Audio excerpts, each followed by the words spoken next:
I'm failed. I know There it that. is. Let's go. All right. So we're going to be talking about dopamine. So this one's really interesting because I feel like, we've all heard of dopamine and we all kind of know that has something to do with feeling good. But I don't think, well, at least I never really had a clear idea of this until this past like year or two when I really started to dive into it. And I think it will help a lot of you guys understand what's actually happening when you're craving things and then what to do about it, most specifically. So let's jump in. Linz, can you see everything? Yep. Okay, cool. All right. So, all about dopamine.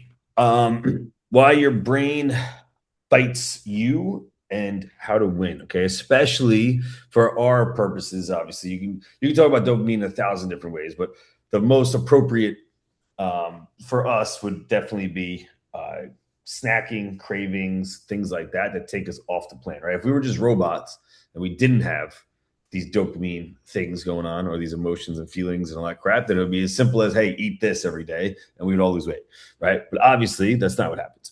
And so there's a lot of things that are happening underneath the surface that are really important to know because it helps us help you when we can talk the same language. So, like when we're doing your check-ins, you kind of understand what's going on behind the scenes. Then you'll understand why we're telling you to do certain things, and then it'll also help you to be a lot more proactive with your plan rather than just reactive. Rather than just, oh shit, I snacked again, or oh shit, I had sweets again and my weight spiked up. More like, hey, let me put this in place so that that doesn't happen, right? So anyway, that's the point of this, and hopefully what you'll get out of it. So um, here's the first thing that's interesting. When it comes to dopamine, dopamine is not the liking chemical. It's not the pleasure chemical, and I believe that a lot of people think that it is. So you may have been told that dopamine is the pleasure chemical, but it's not. It's the wanting signal. Okay, that's a different thing. It's the drive to pursue, chase, and repeat. The pleasure of actually eating or the actual liking of something is something completely different that has nothing to do with dopamine. Okay, dopamine is the want, it's the chase of the thing. Okay, it's not the actual thing itself. Okay, this is why you can crave foods that you don't even enjoy anymore, right? Like if you're super fucking full and you have like a bag of chips and like there's a couple like two chips left and you're already full and you feel like shit about yourself and you still want to eat them, right? It's not the actual liking that you're getting from that. You may not even like it anymore, but you still want it. It's the pursuit of it that actually is what dopamine gets you to do. The pursuit. It's going after. It's the wanting of the thing, not the liking of the thing, which are two completely different things. Okay. That's the first really important part to realize about dopamine and how it behaves. The second thing is that there's two different types of dopamine. Um, Not chemically speaking, but just how they react in our bodies. And the first that we would talk about is the tonic dopamine. This is baseline dopamine. Okay, this is the dopamine amount that's stable throughout your blood all day. This is your baseline. Some people have really high baseline dopamines, right? If you ever meet these people, like they just want to run over and like tickle you or something, right? They're always happy and shit. And then there's other people who are miserable. Okay, so they probably have a low baseline dopamine. Okay, so dopamine makes a big difference in its levels and what's baseline for you. Okay, and we can also recreate or reestablish what baseline is, which is important, which we're going to get to later. But there's so that's just baseline dopamine. Okay, how much you have in the background. Okay, the normal amount for you. Then there's spikes. Okay, these are the hits. This is the burst that you get from a reward or a cue of a reward, the wanting of a reward. Or in Okay, your case, getting tickled. or getting tickled. Yep, exactly. Love everybody. Getting tickled is like the weirdest. Isn't it the weirdest thing? Every time I tickle Linz, she's like so angry but so happy at the same time. It's the weirdest thing to watch people go through. I'm like, are you angry or are you happy? Like I Um, cry and laugh all at the same time. you're like, no, as you're laughing. It's such a weird thing. Um, so the spikes is a spike, okay? The cue, the reward, notifications on your phone, right? The things that like trigger that cue is a spike. That's above baseline, okay? So if you imagine baseline dopamine here, like this is a big old chart, right? Here's your baseline dopamine level. Then when you spike, when you get a reward, you eat a cookie, whatever the hell it is, or you want to eat the cookie, then you'll spike up. Now, the important part about that is that how much you spike above dopamine, you have to go below baseline. Okay. So the amount that you go above your baseline, so here's your baseline, you get a spike and you go above baseline, right? Now, however much you went above, you have to go below. Okay, that's the crash. This is what dopamine spikes do. So they spike up above baseline, but then they have to go below baseline just as much as they went above. Okay, that's the spike. That's the crash that follows a dopamine spike. So practically speaking, the differences between the two is baseline is just your normal dopamine amount. Okay, that's not going up or down. That's just whatever baseline is for you. Spikes go up and then down equally to baseline. Okay. Now, here's where this kind of gets into the practical stuff. Okay. So dopamine spikes are the smell, the wrapper, the drive-through sign. It's the prediction of the reward, right? You'll get the dopamine hit to your body if you're driving down, you see McDonald's sign, right? The big M. Your brain learns the cues to predict. Okay. So it understands that, oh shit, last time I passed this, I had fries, right? And so as soon as it sees it, it's going to boom, there goes your dopamine. Okay. It's the wanting, it's the prediction. That's what dopamine is, not the actual eating or liking. Okay. This is why when you walk past the kitchen, you open a certain app or you're just looking at the menu, it can flip on a craving before you've even decided anything. So we're going to get into some like specifics here, but you can kind of already start to see that possibly a lot of you guys are almost taunting yourselves with how your kitchen is set up, right? Because it's like if you walk into your house even and you just see the bright ass blue Oreo logo, right? Well, I guess the bag, I guess. Boom, there's dopamine. Okay, it's already predicting. Oh shit, I remember that. That was sugar, right? Already you're getting dopamine. Okay. And it's the want to do the thing. Okay. It can happen with 1,000 different things. It could even be, anything. It could be the ice cream man, the sound, right? There's 1,000 things that could start to hit that dopamine level. Honestly, just hearing you say cookie before has already I'm thinking about cookies. Yeah, no, for real. This whole place is gonna be flooded with dopamine soon. Everybody's thinking about ice cream man and McDonald's, all the good shit. But yeah, no, that's exactly how it happens. It's the cue, it's the prediction. Okay. It's really important because from when I've talked to a lot of people about dopamine, people again tend to believe that it's the thing itself, but it's not. It's the prediction or it's the want of the thing. Okay. Now here's where it gets crazy, and guys, you all know this, but food is engineered to spike you. Okay. When you combine things like sugar, fat, and salt, these things don't exist in the quote real world, right? If you're a hunter gatherer, those things were not a thing, right? We didn't have that shit. Like the most that we had was honey. Okay, yes, but then you had in order for you to get honey, you had to climb a fucking tree, go through 1,000 bee stings, hit the damn thing, and then run away with part of it. Meanwhile, you're getting destroyed by a bunch of bees. It's not the same as what we have now. Okay, there was no dopamine involved in that. That's what maybe you got. But the point is, this magical combination of stuff has a super normal stimulus, okay, that our brains are not meant to live with. Okay, we're still hunter-gatherer brains, but in a modern time. Okay, that signal from these foods is stronger than anything our reward system evolved to handle. Okay, when you think about eating a potato, it doesn't take over your brain, but chips do. The combination of these foods is how it's why it's designed. And I mean, it's good marketing for them. It gets us to eat this shit, right? And gets us to spend our money.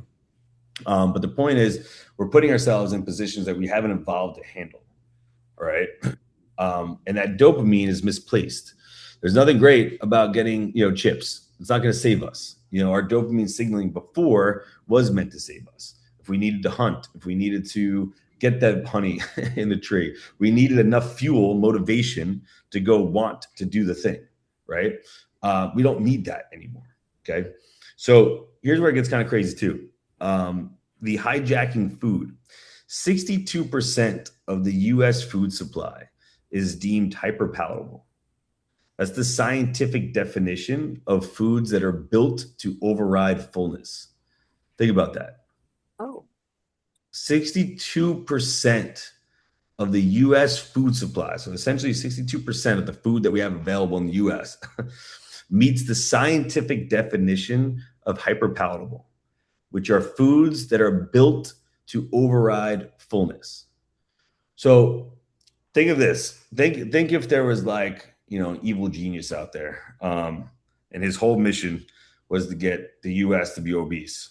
Then he's doing a really good job, right? Because he's already created so much food and has it taking over all the food that we have available to us and making it hyper palatable, which means we're combining the sugars and the salts and all these different things that have all these little triggers that trigger us to eat and want to eat, and that trigger dopamine so well that it takes us over. And it's obviously easy to see that 62% of our foods are literally chemically engineered or created to get past fullness, that people are obese. Okay, this was out of the a study. I don't know if you guys can see that, but 2019. And Devin, I remember reading just maybe like 2 years ago, a year ago now, with all the GLPs, that this number is increasing significantly. Oh, that's interesting. Mm-hmm. That's interesting. Is that because people's appetites are so low that they're trying to find ways? Yeah, they're trying to find ways to make people like crave these foods more. That's crazy. Yeah. It's Well, hard. it makes sense. It makes Yeah, sense. it does. It's a If money making thing. Yeah. Yeah, if you're injecting GLPs and you're essentially trying to unplug that dopamine link to these foods, and so hyperpalatable, there's probably going to be another stage of hyperpalatable foods, which could be more like, it could be more liquid foods. Who knows how the hell they can do it? If they find, people on GLP still get thirsty. So now let's find ways to fucking, smash things that have a lot of calories into liquid form, and who knows? That's fascinating shit. So yeah, I'm sure this number is going to be a lot higher. So now, obviously, this creates this kind of trap, this tolerance trap. Okay. If you hammer that reward system daily, okay, again, the seeing the food, eating the food, your brain remembers what that is, and now you see a sign and your dopamine floods, okay? It turns the volume down. Brain imaging links heavy reward exposure to a blunted dopamine response. So the same cookie satisfies less, and you chase a bigger hit to feel normal, okay? This is just like drugs, okay? The dopamine, again, is involved in every type of addiction. But when we're talking about food, it's like, okay, I used to look forward to eating that one cookie after dinner, and that was enough. And now I'm doing it all the time. It's not enough. Now I need something more. I need a fucking piece of cake. I don't know, whatever it is. So this is the loop that we run into. Okay. So anything can trigger this, but usually boredom and stress are the biggest ones. When you're bored, your brain is going to, again, constantly be searching for something to snap it out of being bored. And that's also slightly a evolutionary thing. Because back in hunter-gatherer days, if we were bored, it meant death. Like if we weren't doing anything, it's probably going to end really badly. We needed to constantly be hunting or building shelter or doing this or doing that, whatever. Our brains were always on the scan, right? And so it starts with a cue. It could be a sight, smell, feeling, the clock, whatever it is, dopamine fires. Okay. It could even be, again, it's a time of day if you're used to eating at a certain time. Okay. Anything could be that cue. Then there's the wanting. Okay. This is the urge to get the hit, not real hunger. Okay. And it's also not the thing itself. That's dopamine. Then you eat the thing, the reward. It's smaller than what was promised, right? Your brain overestimates how good that thing is going to be. And then you crash, because if you spike that dopamine, it goes above baseline, and then it goes below baseline just as much as it went above, okay? So we see the thing, it triggers the dopamine for us to want to get the thing, and then we eat the thing, and we're actually dissatisfied, and we crash. This is the cycle. This is kind of the snack loop or the cycle, okay? Now, what's really interesting is in humans, how strongly your brain lights up the food cues predicts future weight gain, which is really interesting. So they were able to test people, and based on how they would look at their brain imaging and how much it would fire looking at certain foods that would show them things. And they were basically able to estimate who was going to gain weight, which was really interesting stuff. And so that's not that's on purpose. That's because if these people are having this heavy link to dopamine and it involves food, then what do you think they're going to do? They're going to eat, right? And they're going to eat things that are probably hyperpalatable, the things that are designed to trigger that, right? It's winning. So, and you see this a lot in, or the way that you see this in more of the evidence-based worlds is the less talk about willpower. So a lot of people in this realm at this point would start talking about willpower. Like, you need to have more willpower. You need to do this, blah, blah, blah. But the real key here, again, nobody's brain is designed for this kind of pull to dopamine, okay? The real win here is not to use willpower. So there's trying to use willpower, and then there's trying to avoid the need to use willpower. And this is the place that you want to be. That's the only place that we can actually win, so to speak. So adherence isn't about willpower. It's about designing an environment your reward system can actually win in, okay? We know that if you're getting tripped up, if your brain is signaling when you see those foods that you're probably going to lose, okay? Like, chemically, you can't beat that war. And like Lisa just said, even people on GLPs are probably going to be at risk here because they're creating foods even better, probably, that's going to still hit senses even if you're not hungry, which is fucking crazy. So the win here is not to somehow chemically beat dopamine, okay? The win is to unplug from dopamine and get resensitized to things, normal things that can trip a normal amount of dopamine, not these hyperpalatable things that we're not designed for, okay? Now, you guys probably have already noticed this, but dieting makes this louder, okay? When rewards get scarce, your brain raises the incentive value of the foods that you're avoiding. So when you take away foods, then this goes up. Now, this is one of the reasons why we try not to tell you to avoid specific foods. Like, we're never the people that say, don't have ice cream or don't have cookies or don't have whatever. We tell you to somehow budget those in to what you're eating, right? Because the moment that you take them out is the moment you're going to want them more. Your brain raises what's called incentive value. Okay, that means it has a stronger dopamine pull. So you don't want to be telling yourself not to have things because that's going to actually do something worse. The cookie you ignore when full becomes magnetic at 9 p.m. on day 4 of a cut. Okay, that's not lack of discipline. It's your reward system doing exactly what it's built to do when it senses a shortage. Okay, now, obviously, being hungry itself will actually... Nice. So being hungry itself will cause this increase, but then so will telling yourself no to certain foods. So, okay, we know that certain foods are literally chemically designed to trip our senses, and our brains can't handle this.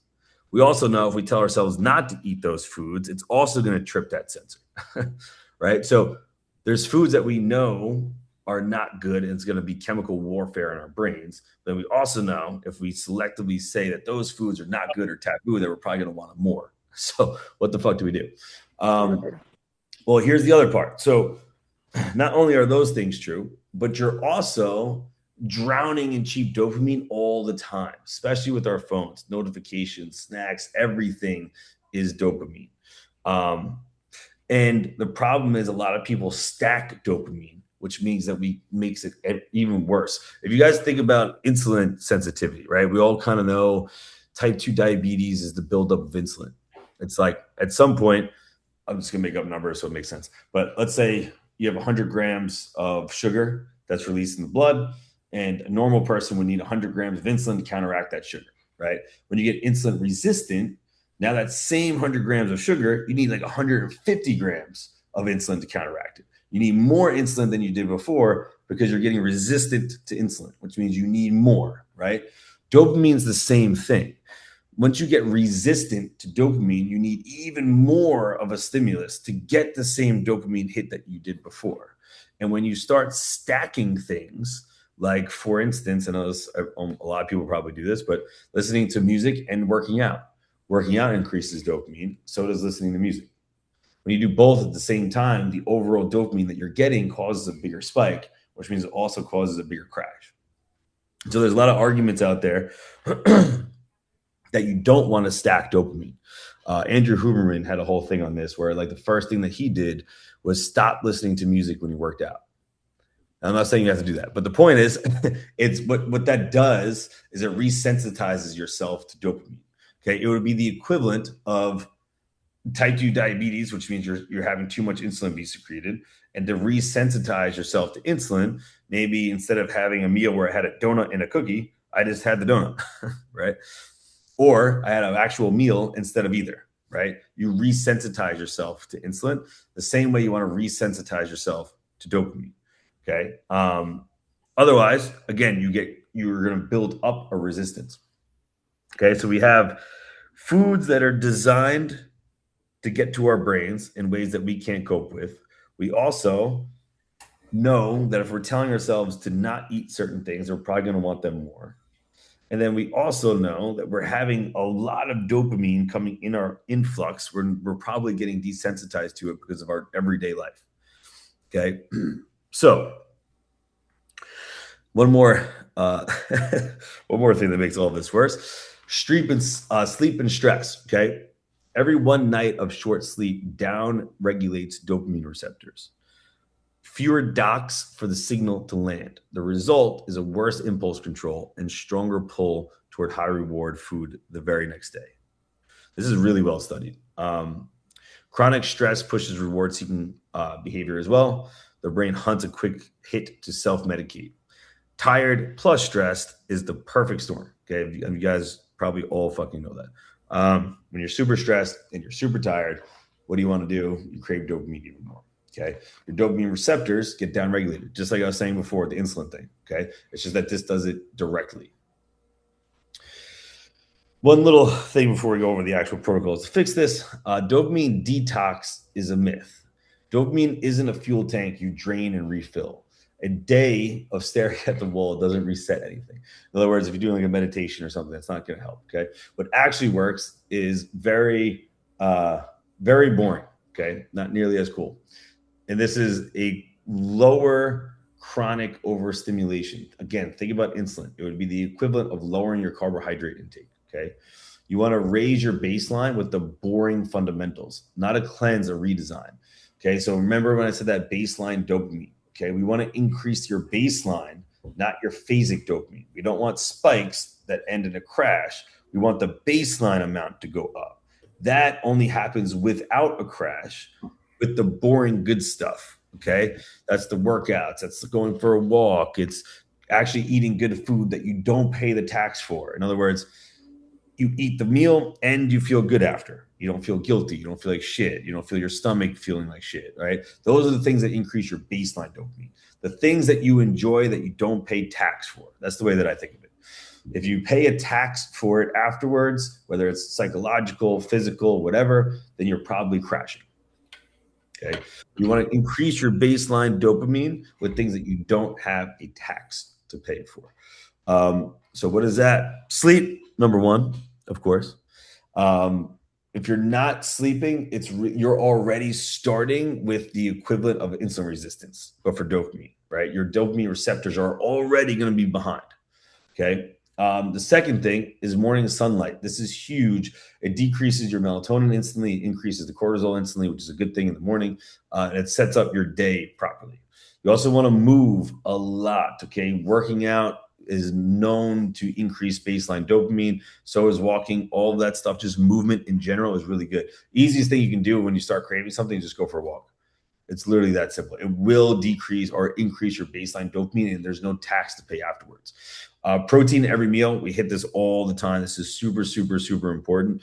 If you're having snacks or carbohydrates and things like by themselves, it's going to dampen, it's going to build up, it's going to spike dopamine more than alone. So I'll give you an example. If you have a cookie, okay, by itself, that's going to increase that spike of dopamine more than if you had it with a meal.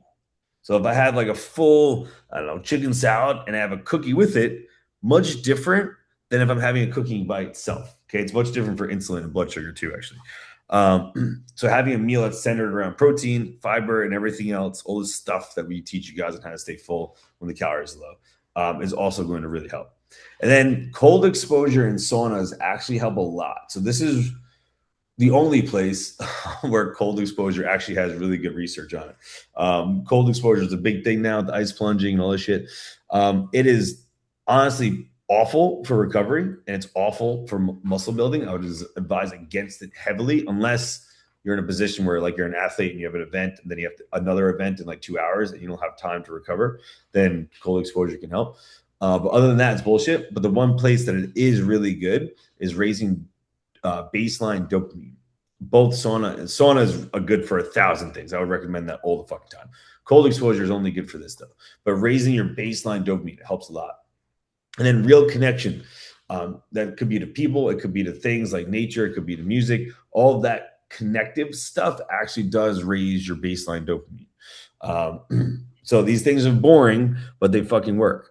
You also want to get rid of the spikes. So you want to be increasing that baseline dopamine through all the boring stuff. Okay. You also want to cut the spikes. Whoops. Number one, don't stack. Okay. This is the thing that I think a lot of people do and don't realize it. So let's say you go and get a cookie and you're looking at your phone through Instagram at the same time. Okay. That's combining two things that are spiking dopamine, which is going to make it even bigger of a spike. Again, think of this like insulin. If you were a type 2 diabetic and you had insulin resistance, what you would be trying to do is dampen how much your blood sugar spiked, right? If your blood sugar never spiked, it would never need a lot of insulin. You would be able to resensitize it. That's what you got to think about with dopamine. Okay. How am I going to re-regulate my dopamine and resensitize myself? So by adding, having a cookie and a donut and ice cream on top of it, what does that do? It's just going to raise your blood sugar a lot more than just a cookie alone would have, right? So try not to stack dopamine, okay? And going along with that is to eat food alone. Okay, now that's for two different things though. So number one, it's because you're not stacking it. But for number two, you also want to taste it. So, which sounds crazy, but a lot of people eat either so quick, and a lot of you guys who are on the go, you probably have heard me say this in other talks, where like, if you're on the go for a really long time, I would rather you wait to eat an actual meal that you sit down to eat than to just, crush a protein bar or something that you don't even realize that you ate.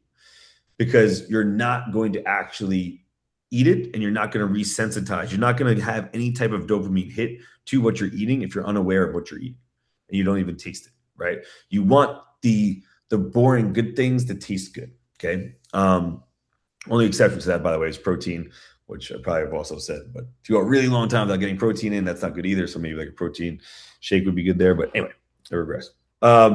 So the ultra processed foods, okay, again, those create a nasty big spike. They're chemically created for you to be hooked to them, okay? They're like a drug. So you want to try to crowd those out with whole food sources. Now, again, we don't want to say not to eat them because that's going to make you want to eat them. But what you do want to do is have the bulk of your food be whole foods that will absorb the cost of the higher processed stuff. And again, think of it like insulin and blood sugar. If you have a cookie by itself, okay, it's going to have a bigger blood sugar response than if you have it with a meal, because the meal is going to dampen it. It's going to slowly empty it into the blood rather than having the cookie by itself where it just nosedives into the blood. Okay. Same kind of thing here. You want to drown out whatever ultra processed, hyperpalatable foods you're eating with foods that are whole foods. Okay. Protein and fiber, again, same thing. And then you want to make sure you cap the grazing thing. I'm a big fan of telling people that snacks are a bad idea. If you're snacking, it's because you're bored or your meal sucked. If your meals are really good, you shouldn't need to snack. Okay. So if I have breakfast and it's a filling meal with a lot of fiber and protein, then 3 to 4 hours later, I should be fine those 3 to 4 hours. I shouldn't need anything. Okay. If I feel like I'm needing something before then, that's because that meal wasn't filling enough. That's a fault of the meal. Okay. So that's really important. The snack is not helping anything.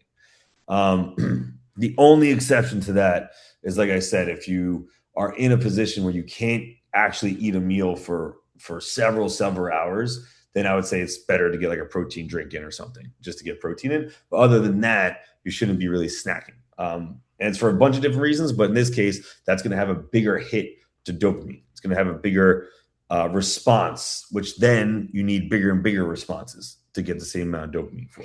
You want the normal things to reward you.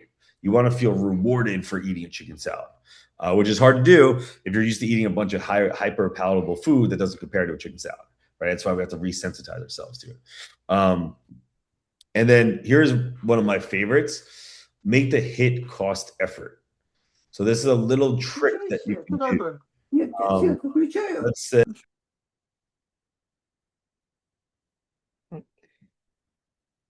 You're muted, Dove. why do I always mute myself when I do that? Fuck. Thanks for telling me. So, what was I saying? You want the hit to cost effort. So, think of it like I really want a cookie. Well, instead of just rewarding myself for no reason, I'm going to do something that rewards it. Okay. So, you want to train yourself to make sure that you're not raising your dopamine without putting in some work first. Somebody had fuck, I forgot the guy on Instagram. He's really funny. I'm gonna have to find him. If I find it, I'm gonna put it into the group. But he basically said something like you would make fun of people who like partied all the time or went out on the weekends. Like, why the fuck are you? What are you rewarding yourself for? You make no money. You look like shit. You're fat. Like, what the fuck are you rewarding yourself for? Like, do something first, you know. But he had a good point. Like, if you're gonna eat something, like make it worth something. Don't just give yourself shit. Like the fuck, you didn't deserve that. Like, think about what the hunter gatherers had to do for a fucking taste of honey. Like, they had to climb up the goddamn tree, get stung 1,000 times, probably fall off the tree, and run around like a little high. They're just still getting stung. You know, who knows what the fuck they did. Like, if you did some shit, then you can eat a cookie. Okay. But at least get your steps in, you know, get your workout in, keep your calories the way that they were. And then, you know, I would even do that even if you fit it into your calories. So even if the cookie or the donut fits your calories, I would still do something to make sure that you earned it. Even if it's things that you should be doing anyway. That's what I do. Like, I always have my biggest meal at the end of the day. And that's always where I'll have something sweet. And it's only after I've done all of the things that day. I worked out, got my steps in. I did, you know, I don't get that many steps in, but I did all my work, all the shit that mattered to me.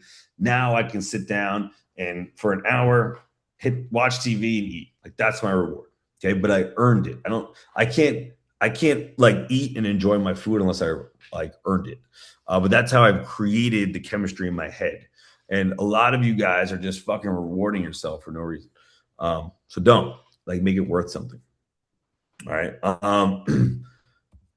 And then here is the biggest one that, you know, I have to talk about and everybody hates: the environment. Okay. Remember, 65% or 62% of the food in the US is designed to get you to eat it. It's designed to hijack your chemistry, to get you to eat something that you don't want. Stop playing chemical warfare with it. They're going to win. Okay, they will fucking win. You won't. The Oreo bag will get you. The Chips Ahoy bag will get you. Okay, stop trying to fight it and just win the war by getting it out of your house. Okay, people who are super successful they don't have more willpower than you do. They rely on it less. They're smarter than you because they're not trying to use willpower. Okay, if you're trying to use your willpower, it's not going to work. You're behind. You're not even in the same league, right? So you want to make sure that it's out of your sight. Again, just the cue could literally just be looking at the cue could even be looking at your cabinet, knowing that there's Oreos in the cabinet. You may not even have to see the fucking Oreo bag for there to be a cue. That's how strong these dopamine senses can be. Because remember, it's the wanting of the thing. It's not even eating of the thing. So if you're walking by the kitchen every day and you have a bunch of shit in there that you actually really like, that hits that dopamine sensors. And you're down regulated of dopamine because you have all this stimulus coming in that for you, taking a walk unplugged doesn't do anything anymore because you're so used to being hijacked in your brain that you need these fucking roller coasters to feel alive, right? Then stop putting shit here. Like you got to take some stuff out. You got to stop stacking things with dopamine. You got to get your body to come back to reality a little bit. And part of that is by getting the shit out of your immediate surroundings. Like, I don't know. Listen, I'm not a parent, but I'm pretty sure kids will survive if they don't have Oreos. I'm pretty sure I've seen some science on it that they won't die. Okay. So what you could do is you could do everybody a fucking favor and get that shit out because they're fucked too, by the way, right? They're kids. What are they going to do? If you can't handle it, what are they going to do? Right. So if you really want to, hold on. Getting yelled at. Okay. So if you really want to better yourself and everybody around you in your house, then it's on you to get rid of that shit. Don't be the parent that says their kids need to have cookies. It's the most ridiculous thing I've ever heard in my life. Like nobody needs a fucking cookie. You could also go out to a store and have a time with your kids or whoever the fuck and eat something together, but not bring it back to the house. Okay. That is a different thing. I'm not saying that you can't not eat shit ever. But if you constantly have it around, then you're just putting yourself in an environment that you will lose. Okay. You will lose. Oreo is smarter than you. Chips Ahoy is smarter than you. Okay. It will own you. If you guys haven't figured that out already, it will own you. Plus, even if you can fight it off, all the energy that you just took to fight off the Oreo may have been the energy you needed to wake up tomorrow at 4 a.m. to work out. And now you can't, right? Because you're so exhausted. This happens, by the way. It's called decision fatigue. And this is a real thing. This is a real thing even with judges. Now I'm going on a tangent, but they just tell me to shut up. I have to. So they did a study with judges to prove what decision fatigue was. And they were, I forgot exactly what the judges, I'm pretty sure it was criminal. I'm pretty sure it was criminal court. But they had, what they did was they followed the results of the trials, whatever the fuck they were doing. And they were very favorable at the start of the day. So they looked at judges' results. I don't even know what the fuck the word is. Judges' rulings. There we go. They looked at their rulings in the beginning when they first got into court, got into work, like their first ruling of the day was very favorable.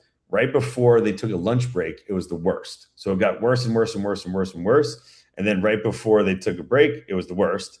And then when they came back from a lunch break, it was very favorable again, and then went linearly down across the day.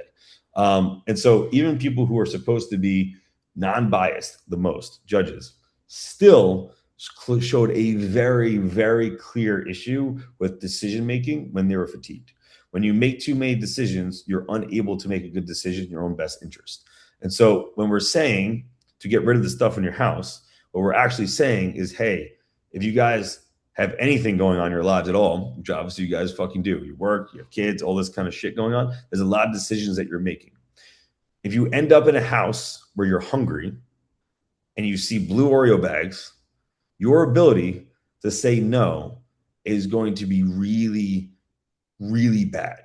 Okay. And even if you do have the ability to make that decision and say no, the chemical warfare that's going to be going on is going to be intense.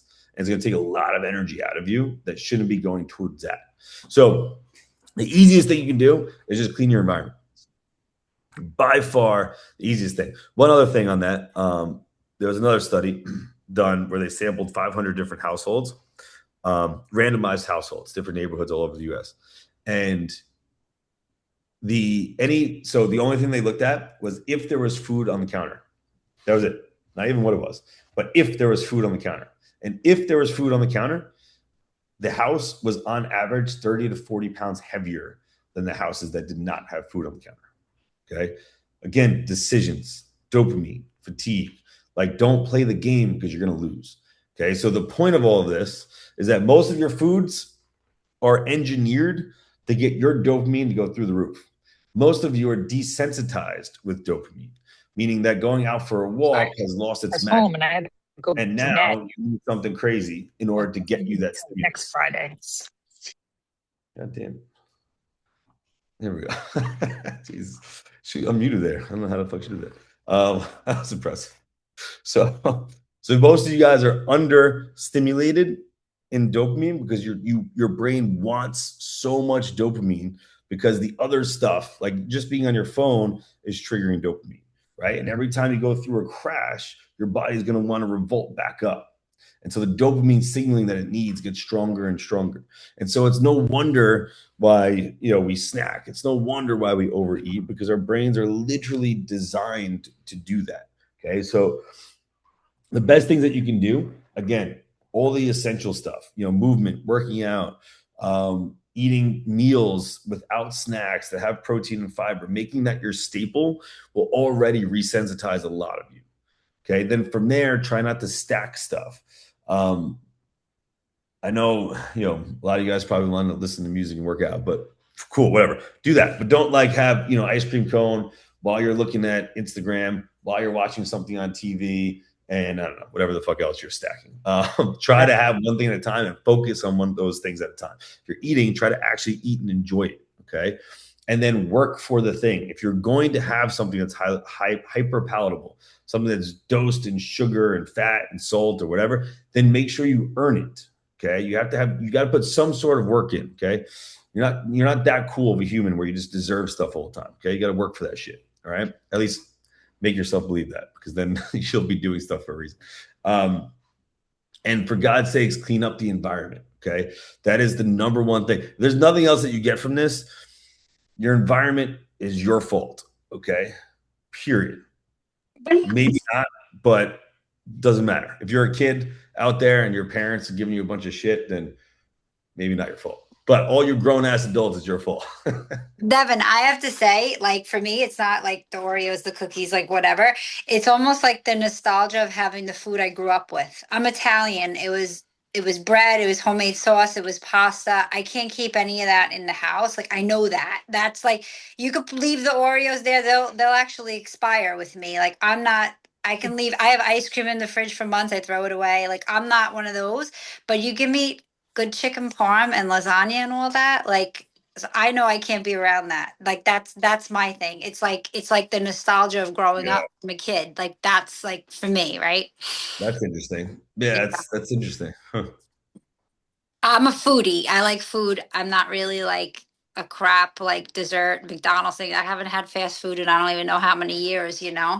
But like, put good home cooked food in front of me, like from when I was growing up, and that's where my triggers are. I think That's, no, I'm the exact same way because I think like culture, I don't know if it's like culturally, but like food is socialization, food is yeah, flavor, food is fun. Like whether you have a bad day or not, or a good day, like food is just always. So for me, like uncentering that and literally being like, no, food is fuel, and that's it. Like that's been really hard, but it's yeah. So I agree. yeah. No, that's interesting. I mean, I kind of do understand that because that's how I was with alcohol. So like for me, if I was going out with like friends and shit and I wasn't drinking, it was weird. Like I didn't know how to do that. I feel like for some of you guys, food may be doing a similar thing. And the social thing is a whole other thing too. Like if you're going out with people or you're around people, like usually what brings people together. I mean, look at every fucking holiday in the US. Like it's always around food. Everything is around food. Even fucking Halloween. You just get sugar from people, from strangers. What the fuck? Like it's ridiculous. God damn it. Imagine there was like holidays around like activity. Like imagine there was like a deadlift day. Like on Halloween, everybody's deadlifting shit. That'd be sick. They have the turkey trots on Thanksgiving now. There you Yeah. go. So good Only, shit. only running. I stand corrected. We'll create a deadlift day for you, Dev. We'll make it deadlift. That actually sounds good too. Deadlift on Halloween. That's genius, actually. Take Wow. it around, Dev. We're all having a deadlift challenge on Halloween this I didn't year. even realize that when I said that. That was good. Yeah. Oh boy. So yeah, but that's interesting. Anybody else got things that get them? I never thought about the nostalgia of food. That's interesting. And Yeah, it I feel like also could be like disrespectful. Like my mother-in-law Mhm. is Hispanic and she cooks. And like even now that I'm tracking all my shit, I'll come home and she's like, "Oh, I made carne asada." And I'm like, "Okay, well, I got my chicken upstairs, but like it's rude. Like she'll get upset." And she's very Yeah. nice. But like I gotta eat it. Otherwise it's a problem. You know what's so I don't know if you'll agree with this, but I said this, I forgot, and I apologize if you're on the call because I forgot. Night, Laura. And by the way, yeah, sorry if you guys are leaving. It's totally cool. Um, but so my thought on that. So if you guys all know the deal, if your family or a what the fuck? Friend or family member. Jesus. You know what I'm saying? Where like they get you food, right? And it's like you go visit your mom, she makes you the thing. Like my mom always does this stuff. Like every time I go over, she gets me famous Amos cookies because they're fucking amazing. They're the best cookie ever, and I don't care what you think. The chocolate chips are madness in those things. Anyway, so she's always like, "Oh, I got you the famous Amos cookies." And I'm like, "Cool, didn't want to eat those, but thanks." And now I have to stare at this bag, and have a whole fucking stare down, and I'm gonna lose probably with famous Amos cookies. I'm like 0-5 with those. Anyway, but my theory of this is that's what people do when they don't actually know you. That this is my honest theory, my honest feedback is people do that when they don't actually know you. It's a sign that they don't know who you actually are because they're I was gonna say it is hard though when you're starting a new journey where like this version was you that everybody does know that version. or yeah, or you are that motherfucker still and they don't see otherwise. Which is what you have trained them to see. But I do think that when people, because I see a lot of people who change, and then the people around you won't change how they act towards you until, I mean, it could take forever. Like there, at some point, they're just not going to know who you are anymore, and it's on you to tell them. Like that's the thing, Like people, like my mom still thinks that she's doing me a favor with famous Sam's cookies. I'm like, Ma, please, God, stop buying the fucking cookies or hide them or something. I used to actually hide my cookies when I lived at home. I used to wrap my Oreos in paper towels and put them in the back of the cupboard, literally for this reason. You actually Because just reminded me I have Oreos hidden in the back of my cabinet. You know, when my mom used to live here, she used to buy my son chocolate and Oreos, and he couldn't control himself. So he'd leave the empty packages in the pantry. So she would think they were there and she wouldn't buy anymore. And I wanted to kill him. Here I am thinking he's that's just a genius. slob. But that's what he's like, no, because I know when they're there, I have to keep eating them. So he'd leave them empty there. That's what he would That's do. genius. Yeah. That is genius. That's hilarious. Yeah, I think yeah, that's actually pretty funny.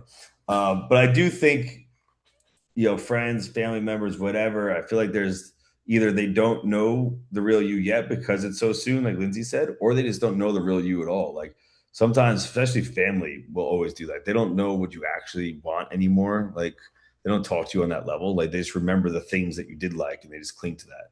So like you tell them what you actually now here's the difference though. If if you tell them, like if I'm like, hey Ma, like, I'm trying to cut here. Like I don't want the famous Sam's cookies. Can we do something else? Like some zucchinis or something? And they keep giving you cookies, then there's an asshole. Sorry, Ma, you're not an asshole. But they're probably assholes at that point. Because now they know you and they're just not listening to you. And some people just want you to fail. And sometimes it's your friends and family. So don't take the bait. Get that shit out of there. But for God's sake, don't lie yourself. I think you made a really good point about, the holidays and anything like we do socially, it revolves either around like food or alcohol. That's at least how I feel. Yep. So one of the things that now I've been saying to friends, especially that I'm off in the summer and I don't want to go out to eat because I'm really trying to, utilize my time well and really try to make this change for myself. So even like tomorrow, I'm doing a professional development, and my friend's like, "Let's go out before," and I'm like, "Nope, can't."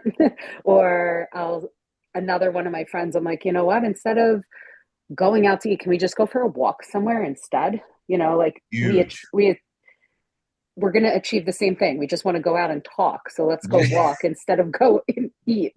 That's so true. So I got a few walk dates this week instead of food dates. I love that though. I love That's that. awesome. Yeah, that's amazing. Like that's That's so and true though. Like it's just like the social aspect of things, but people pair socializing with food and drinks all the time, and it doesn't have to be that way. So I love that. Mhm. and I'll say this, like when you start doing stuff like that, Suzanne, like it's so much better because you don't pay the tax. Like what I mean by that is like if you can enjoy your friend and the connection and everything else without paying the tax, then you won. Because like if you had to hang out with them and pay the tax, meaning that you ate something that you then felt guilty about or you gained weight from and you undid progress, like that tax is going to eat away at the entire thing. Like it doesn't even it's not worth it anymore. You know what I mean? Like it's robbing itself of what's actually special, which is the connection with the person. It's nothing to do with the food. Mhm. And what fucks it up even more because the way dopamine works, like if you start fusing friend with dopamine from food, like ice cream, I don't know. Well, I'm just gonna pick ice cream, so I want ice cream. But like if I go to my friend and hang out with my friend and we get ice cream, now hanging out with my friend alone isn't exciting. It's fucked up. Now I have to do stuff special with my friend to even enjoy my friend because dopamine isn't going to be enough with just a friend, right? Because I have to like resensitize that. And so like a lot of times people aren't even able to enjoy things that actually are special, which sucks because you're so tied up with all that stuff. So that's a really I like that a lot. And kudos to your friend too, because that's awesome. Because they're a real friend. Because if they don't give you shit for that and they're like, screw you, like I want to eat, Yeah. then they actually care about you, which is awesome. And you're also like changing the environment for your friend also. So now you have friends Mhm. in similar environments that you want to be in. Yeah. And you'll also like in situations like that, you'll start to learn like who your real friends actually are, especially when it comes to like drinking. You'll start to see like who are the friends I can actually hang out outside of this, or who are the friends that like only want to hang out when like they want to get fucked up or whatever. Yeah.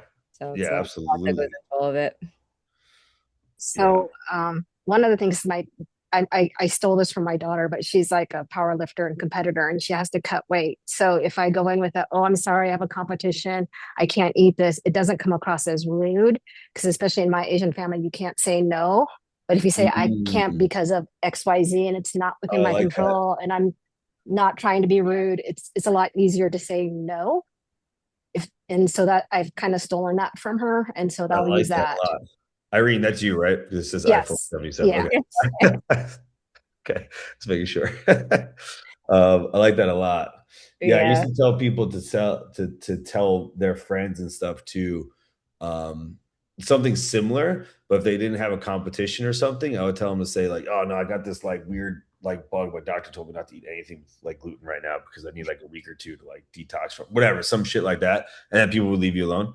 Um, It's crazy the things you have to say to people to leave you Yeah, alone. because I know some of you may not want to like be that confrontational with people. Yeah. So like you can use that as a thing. And But if you also do the allergy, what was that? no, ever since because now I have to be gluten free and dairy free. So like, Mhm. if people be like, "Oh, have this like cookie," I'm like, "Oh no, I can't." I'm like staying away from gluten. Like my gut's all messed up. They're like, "Oh."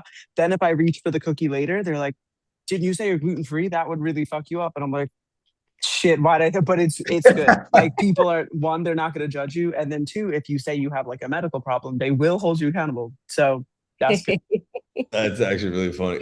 But They just get you eating cookies. What the fuck? No, that happened all I was on a bachelor party and I sent that text on Friday night when I was feeling confident and then they ordered in like fucking chicken fingers, mozzarella sticks. So what it was a challenge, but we went on a wall, we're doing what we gotta do. But the gluten, everyone was commenting on that. So I was like, okay, thanks. Thanks guys. I don't want a mozzarella stick. That's actually hilarious. I like that a lot though. That's good. yeah, hold you accountable in a way. Oh shit. I just imagine you like eating cookies and you're like so confused by saying no. Like you forget that you told them. That's not that yeah, because I'm like, well, I'm not celiac, but like it does mess with me. That's awesome. Yeah, it's good stuff. Good shit. Yeah. And I think the one other thing I'll say is for all the parents, I always see that parents keep shit for their kids. I think I had a couple people do this where first off, your kids will survive without having every cookie known to man in the cupboard. So that's number one. But number two, I also think it's way better to have something like that at like special times, you know, like at things like ice cream, for instance. Like if you have like if you go out for ice cream as a family, that means more than just like having ice cream every night for no fucking reason at all. And so like you can use the things that they like and use it in a way that's actually more special anyway, that actually causes some sort of connection. So it's not that you, or I've also told a lot of parents, you just buy snacks that you don't like. At least that you won't be tempted. I mean, if you want your kid to eat poison all the time, that's fine. But if you want to avoid it, then it's get shit that you don't like. But either way, don't put yourself in an environment where you're going to lose. Okay, that's the point. You want to make sure you're doing things that you don't have to pay a tax for. Okay, then if you get nothing else out of this, try to optimize your environment because you're going to lose. That's not an ego thing. It's literally because they create these things with an unfair advantage. Okay, it's like it's like it would be like fighting, but you fight somebody in an open class who's like 300 pounds heavier than you. Like, it doesn't make sense. Like, don't even enter the ring. Like, don't even try. Like, because even if somehow you win, it's going to take everything you got. It's not worth the energy, right? So make sure your environment works for you. That's number one. If you're at work or something, because I hear this stuff happening too. Like, I work at an office, they have food out, blah, blah, blah. I know, I get it. Talk to them. That's, I don't know if you can, but like if you can do something where you can avoid it, or at least they can put shit away somewhere or something, that would be cool. And if not, then just try to literally avoid where the food is, you know, at all costs, even if you got to go into your car for, you know, break or something. So just try to really optimize your environment. That's number one. Number two, try to maximize how many things you do that make you feel good without tax to pay. That is the biggest thing. That's how you raise your baseline dopamine. The higher your baseline dopamine is, the less you seek things that will give you dopamine. All right. So let me say this again. Maximize how many things you can do that make you feel good without paying tax. Okay. So again, like Suzanne's example, like she goes and hangs out with her friend, that gives her a plus to dopamine, right? Her taxed version of that would be going out to eat where she can't control the calories or whatever. Maybe she gains weight and she feels guilty and shitty afterwards. Without tax is her going for a walk with that person or that friend, right? There's no tax to pay there. It's just a positive. That's your baseline dopamine going up. That's good. Okay. Working out, you know, movement, stuff like that. Your purpose, like being grateful, like all that kind of stuff that like speaks to you. For some of you, could be like dancing or singing or fucking working out. I don't know, something that increases you, that makes you feel good, but you don't pay tax for. If you can do that, your baseline dopamine goes up. And if you can optimize your environment so you're not fighting all these battles so much, then you're going to be in a much better position where I believe it or not, guys, like our brains are supposed to feel really good and really happy and fulfilled by like working and eating good food. Like we're supposed to feel really happy. If you feel like going down and up and all this stuff, like dopamine's winning, right? So just like those are the two biggest things, is just try to maximize the things that you can do that you don't pay tax for, and then optimize your environment the best that you possibly can. Obviously, you may not be in control all the time, but you probably can do something different than you are now. Lynn, did you add anything to that? Right now. And if you do have any shitty food, then work for it. Okay. And get like individually packaged things, because, you know, nobody's eating like 23 chips out of a bag. Like that's bullshit. Nobody's been the 23 chip serving size person. Right. And all those chips are fucking different anyway. So like, you know, I would be eating the 23 biggest chips I could find. We all do this shit. It's always like so eye-opening too when you measure out a serving of what it says in the package. You're like, that's it. That's all I can eat. You're like, I've been eating like 5 servings at a time my whole life. What is this? Oh man. But the point is, like, you know, you are not bad people. Okay. This is like a chemical thing. Like our brains are not wired to deal with the food that's available to us today. It's very hard. Okay, so like you want to be stacking the deck in your favor. Like, don't set yourself up to fail. Okay, it's not you that's a failure. Your brain is not meant for this shit. Your brain's like, dude, what the fuck is going on, man? Like, we're supposed to be in a cave, like hunting some shit. Like, this is too much, right? So put your asses back in the cave. You'll be happy. All right. I think I'll shut up now. Anybody got questions before I just keep rambling? Yeah, David, did you What's get up, my text Sergeant? about these two books with the new exercises? Did you have a chance to look at them? Wait, what? I sent you text with two new Oh, you books. sent me a text. I was like, what you say? Yeah, no, I got you. Yeah, I'll check it out. I'm gonna say, Okay, make sure I got it. Hold on. yeah, okay. We're up. Yep, I got it. Yeah, cool. Perfect. Mhm. Yeah, I'll shoot you a message in a minute. Okay, thank you. Okay. Thank you for sending that though. Anybody else got anything they wanna lob out there? Huh? I'm about to throw my Oreos in the garbage. Perfect. Good shit. Cool. All right, guys, go go do me a favor. If anybody's got the balls, go. This is really fun.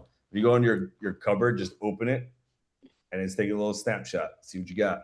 See what you got in there. Mine's Probably actually gonna be pretty some boring. shit. Probably gonna be a bunch of shit in there staring at you.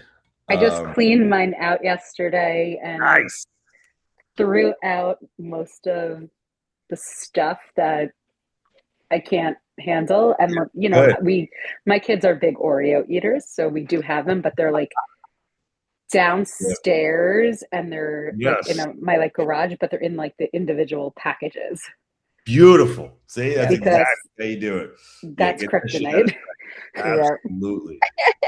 Yep. But yeah, Beautiful. I and then certain things I like put up top, like the candy and all that stuff, but I Yep. have to actually like Should I pull a do? step stool out That's and great. get That's up the work. there. Yeah, it's gotta be a lot So of work. like so I put like on like the easy reach shelf, like the pure genius. Oh, good Yes. thing. The high protein Yep. options. That's Yeah. exactly how you do it. Yeah, if you guys have a bunch of stuff, like just clean it out. Either throw it out or donate it or something. But honestly, just throw it out. Everybody, if you ever feel bad about wasting food, just realize that you actually are wasting it by eating it. Like if you actually think about it, like literally a calorie surplus means that you have so much energy that you're not using. Like even if you ate that, you literally by definition are not using it. Like it actually is a waste. So like just throw it out. It's gonna be a waste on your body or it's gonna be a waste in the trash. You might as well, take the option that doesn't make you feel like shit. Or just donate it to somebody. Somebody will eat Oreos. Quest protein chips. I'll keep them to me. So I'll take what care. did you say, Liz? You can donate them to me. I'll take care of Yeah. it. Liz, so here's the thing, like the Quest protein chips are like, so any snacks like that are like Michelle. So anything like that that's still hyper palatable, but it's like a healthier version. It's like that at least has protein in it. So you can use that. Here's what I would say. Like if you use it in a meal that actually has a lot of protein and you can actually use it as a meal, then cool. I would still avoid it as a snack though. Because having it by itself is what's ringing the same chemistry of you wanting stuff all the time. I hate them too, Suzanne. I actually do really hate them. Lindsay loves them though, right, Yeah. Lindsay? Yeah, but I do the same thing where I mix them into my meal. So I have this like Mexican street corn meal that I make, and I do cottage cheese with corn that I cook in the air fryer to make like crispy corn, and then I do taco seasoning, and I'll crunch up the Mexican street corn chips and put it into the meal. So it's a whole like thing I'm doing. Or I'll take like the ranch ones or the buffalo ranch ones and dip them into like a buffalo chicken dip or something that I made with like chicken and Greek yogurt or whatever. So I always have it like as a meal, not just like a bag as a snack. Yeah, that's how you do it because you want to avoid the snack thing. Even like like Brian, the meat sticks and stuff are awesome. Like those are really good like snacks to have by itself. I would still look at the meals as being the answer, because you want to eat a meal to a meal. Usually, if we're being honest, like if you're snacking on something, it's probably because it's one of two things. One, it's well, maybe one of two things: dopamine, boredom, or you're hungry. Hunger should be solved by the meal before, and then boredom and dopamine are kind of the things that we're talking about now. But Chat has me cracking up.